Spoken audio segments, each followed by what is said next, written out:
सियालकोट से शाहिद रियाज की रिपोर्ट के मुताबिक सिलसिला नक्शबंदिया ओएसिया तंजीम अल-ख्वान डस्का पाकिस्तान की ज़ैली तंजीम अल-फलाह फाउंडेशन के ज़ेर एहतमाम अहमदाबाद में फ्री मेडिकल कैंप का इनेकाद किया गया, जिसे अहले इलाका ने खूब सराहा और कहा कि दरमंदों की खिदमत का ये अंदाज तंजीम अल-ख्वान का खासा है, जो कि कल्बी जिक्र सिखाने के साथ साथ मखलूक खुदा की खिदमत में भी पेश है। अहमदाबाद में फ्री मेडिकल कैंप में मेडिकल स्पेशलिस्ट की टीम ने सैकड़ों मरीजों का फ्री चेकअप किया और फ्री अद्वियात तकसीम की।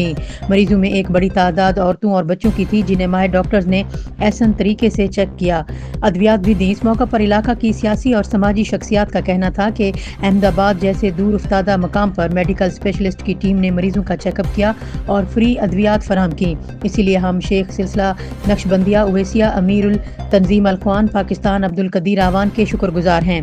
कैंप इंतजामिया ने बहुत अच्छे इंतजामात किए हैं। इसके अलावा अहले इलाका अल-फलाह फाउंडेशन के ममनून और मशकूर हैं।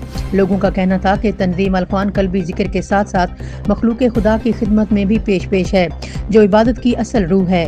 हम उम्मीद करते हैं कि शेख सिलसिला आइंदा भी हमारे इलाके में इस तरह के फ्री मेडिकल सहूलत फराहम करेंगे।